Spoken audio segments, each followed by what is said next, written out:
এই তো দেখুন চাষিরা আমরা যে এত টাকা খরচা করে জমি ধান লাগিয়েছি, একটা লেবারের দাম 500 টাকা করে, প্রতি 5 ঘন্টা কাজ করছে 500 টাকা নিয়ে যাচ্ছে। তো এই যে খরচা করা হওয়ার পরেও যে লাগিয়ে দিয়ে জল পাই না, তার ফলে যে গুছিগুলো সব শুকিয়ে শেকড় পর্যন্ত শুকিয়ে গেছে। তো এই খরচা, এই যে জমিটা নাই করে 5,000 টাকা খরচা আছে। তো এরপরে যে এই গুছিগুলো যে মারা গেল, তো খরচার যে উঠবে না চাষির কতটা ক্ষতি হচ্ছে সেটা করে। সেচ দপ্তরের গাফিলতির অভিযোগ কৃষকদের। জলের অভাবে বিঘার পর বিঘা ধানের জমি নষ্ট। প্রতিবাদের রাস্তা অবরোধ কৃষকদের। ঘটনাস্থলে পুলিশ এলে পুলিশকে ঘিরেও বিক্ষোভ। বাঁকুড়া জেলার সোনামুখী ব্লকের মহেশপুর, রাউতরা, গোবিন্দবাটি সহ বেশ কয়েকটি গ্রামে বোরো ধানের চাষ করেছে কৃষকরা ডিভিসি সেচ চ্যানেলের ছাড়া জলে। সেচ দপ্তর বিজ্ঞপ্তি জারি করেছিল বোরো চাষের জন্য 26শে জানুয়ারি থেকে 30শে এপ্রিল পর্যন্ত পর্যায়ক্রমে জল ছাড়া হবে ক্যানেলে। কিন্তু কৃষকদের অভিযোগ, ধান চাষের সময় জল ছাড়লেও ধান রোপণের পর 10 থেকে 15 দিন কোনো রকম জল দেওয়া হয়নি, যার ফলে বিঘার পর বিঘা ধানের জমি ফেটে চৌচির হয়েছে, মরে গিয়েছে ধানের চারা। কৃষকরা জানাচ্ছেন, কেউ মহাজনের কাছে ঋণ করে, কেউ বা জমি ভাগে নিয়ে চাষ করেছেন। সেচ দপ্তরের খামখেয়ালিপনায় চরম সংকটে পড়েছে কৃষকরা। বাধ্য হয়েই আজ তারা প্রথমে ধানের জমিতে বিক্ষোভ, পরে সোনামুখী দুর্গাপুর সড়ক অবরোধ করে তুমুল বিক্ষোভ দেখাতে শুরু করে।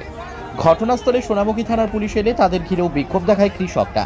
বিক্ষোভের জেরে সোনামুখী দুর্গাপুর সড়কে ব্যাপক যানজট। বাঁকুড়া সোনামুখী থেকে সুচিন্ত গোস্বামীর রিপোর্ট, এস নিউজ বাংলা।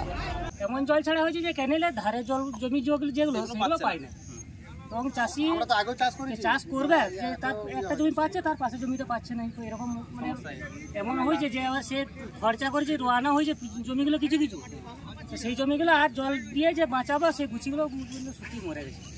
15-20 দিন হয়ে গেলে জল বন্ধ, এখনো পর্যন্ত ক্যানেলে জল আসে। আমাদের জলের অভাবে ধান মরে যাচ্ছে, এবং জল যে ছাড়ার কোটা ছিল ছেড়েছে ঠিক কথায়, কিন্তু খুব পরিমাণে কম জল উঠে নাই। আমাদের অনেক ধান আমরা লাগিয়ে দিয়েছি। যদি এটা আগে ভাগে বলতো ওভারসিয়ার যে না রাস্তার এইদিকে বা এত চেন অবধি ধান লাগান, তাহলে সেটা সমস্যাটা সমাধান করা যেত। কিন্তু এখন লাগিয়ে দিয়ে এখনো অনেক জমি কাদা করা পড়ে আছে, এবং যেগুলো রোয়াইছি সেগুলো আমাদের মরে যাচ্ছে। তা আমাদের এখন দাবি হচ্ছে যে ওভারসিয়ারকে এখানে আসতে হবে, এসে ও মাঠটা পরিদর্শন করে দেখুক। ধানের অবস্থা সব মারা যাচ্ছে, একদম মাঠে গেলে পরেই বুঝতে পারবে।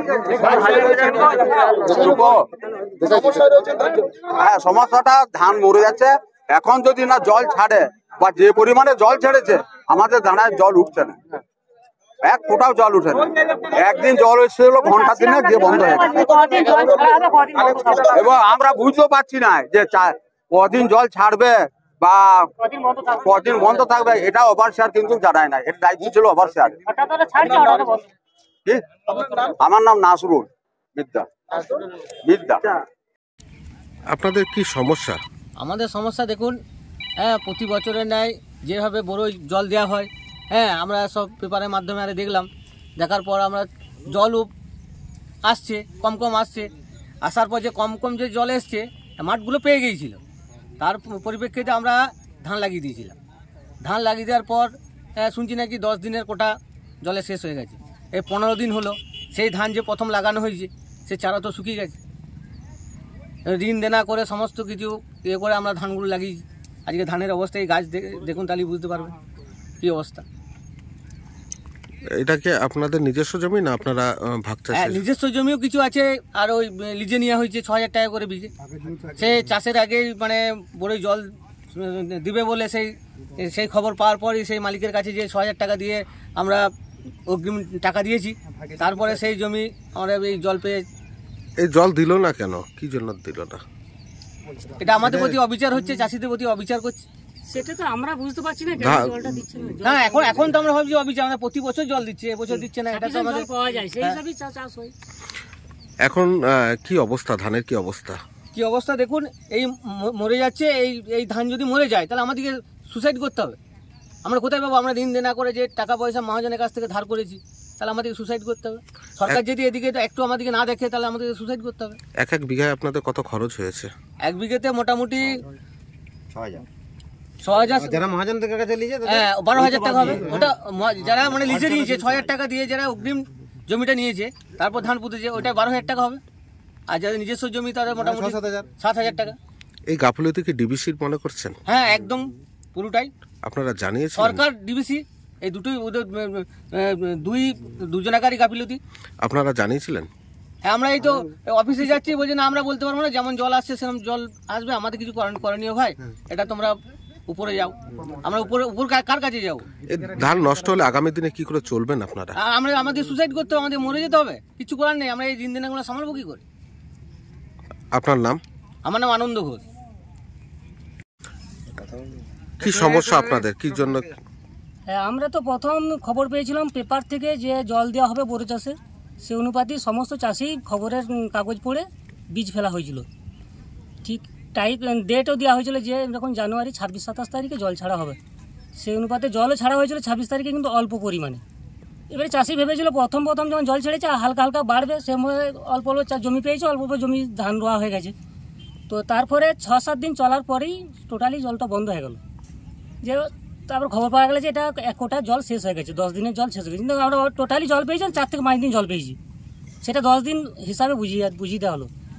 সেই পরিমাণে অল্প জমি চাষ হয়েছিল, যে মাঠটা চাষ হয়েছিল সেই মাঠটা কোনো রকমের ধানটা রোয়ানো হয়েছিল, কিন্তু তারপর জল তো আসেনি। এই 15 দিন 20 দিন হয়ে গেল, সে যে কটা গুছি লাগানো হয়েছিল, যে জমিগুলো রোয়ানো হয়েছিল, সেই জমি সব শুকিয়ে জ্বালানো হয়ে গেছে, একবারই মরে গেছে শিকড়। এই জল কোথা থেকে পাচ্ছেন না এবং কোন এলাকার আপনারা? আমরা মহেশপুর দাঁড়ার, মহেশপুর গ্রামের এবং রাউতড়া দুটো গ্রাম, গোবিন্দবাটি। ডিবিসি জল, আমাদের ডিবিসি জল আসে। জল না পাওয়ায় কি কি সমস্যার সম্মুখীন হচ্ছে? সমস্যা বলতে যে সব জমিগুলো আমরা চাষ করেছিলাম সেসব ধান মরে গেছে, শুকিয়ে গেছে একবারই। এবং আর জল দিলেও যে বাঁচবে কিছু জমি সেটাও উপায় নাই। আর কিছু জমি হয়তো জল ছাড়লে কিছু জমি আবার সেগুলো বাঁচবে। কত বিঘা মতো জমি এই ক্ষতিগ্রস্ত হয়েছে জল না পাওয়ায়? তা প্রত্যেকটা গড় চাষি ধরুন 10 বিঘা করে জমি নষ্ট হয়েছে, 10-15 কারো 20। যেমন আমারই 30 বিঘা জমি চাষ আছে, কিন্তু 10 বিঘা একবার শুকিয়ে গেছে, 10 বিঘা জলের আশ্রয় ছিল, কিছু বাঁচানো হয়েছে বলে জল দিয়ে রাখা হয়েছে আর কি। আপনারা ডিবিসিকে কি জানিয়েছিলেন? এর চাষিরা তো চাষ করতে করতেই ব্যস্ত, জল ছাড়বে, আমরা জানি যে জল ছাড়বে একটি টাইম মতো, সেই আশাতেই আমরা বসে আছি। কিন্তু সেই আশার যে একটা ডেট, সেই ডেটটা ফেল হয়ে গেছে। সেই ডেট ফেল হয়ে যাওয়ার ফলে এবারে চাষিরা ভাবছে এবারে আর তো তাহলে জল দেবেন, দিশাহারা কোন দিকে যাবো, কার কাছে যাবো, তাহলে আমরা পথ অবরোধ করি কি আমরা অফিসে যাই, এইভাবে আলোচনা আমাদের চলছে। এখন ধান চাষে কি ক্ষতি হয়েছে সেটা একটু বলুন। ক্ষতিটা তো বললাম যে সমস্ত খরচা হয়ে গেছে, একটা বিঘা প্রতি এখন নাই 6,000 টাকা করে খরচা হয়ে গেছে অলরেডি। এরপর খালি জল দিলেই খালি ধান হয়ে যাবে।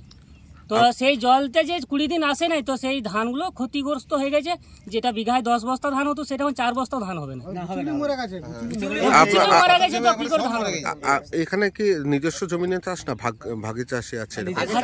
ভাগি চাষি বেশি বর্গাদার, নিজস্ব ঋণ দানা করে কি আপনারা চাষ করেছেন? ঋণ দানা বেশি, এই যে সব ঋণ করা হয়েছে যে ধান হলে শোধ করে দেবো, এইভাবে চাষ। এখন কি করবেন? আবার যার জমি নাই সে আবার অন্যজনের কাছ থেকে 6,000 টাকা বিঘা নিয়ে চাষ করেছে, তারপর আবার 10,000 টাকা খরচা আছে, তার মানে 16,000 টাকা তার বিঘায় প্রতি খরচা। এবারে 16,000 টাকা ধান টাকা 5,000 টাকা ধান হবে না এখন যা অবস্থা। এখন জল ছাড়লে কি সুবিধা হবে না ধান?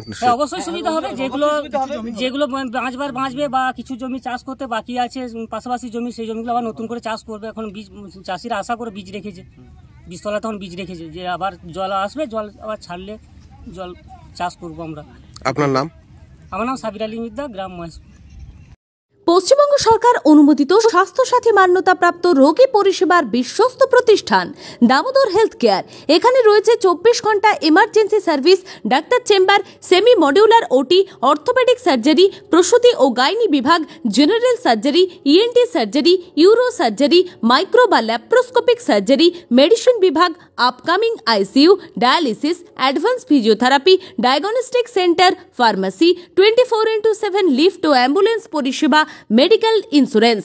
আমাদের ঠিকানা মিল মোড়, কোতুলপুর, বাঁকুড়া। মোবাইল নাম্বার 9475240280 অথবা 9475240290 অথবা 9647180100।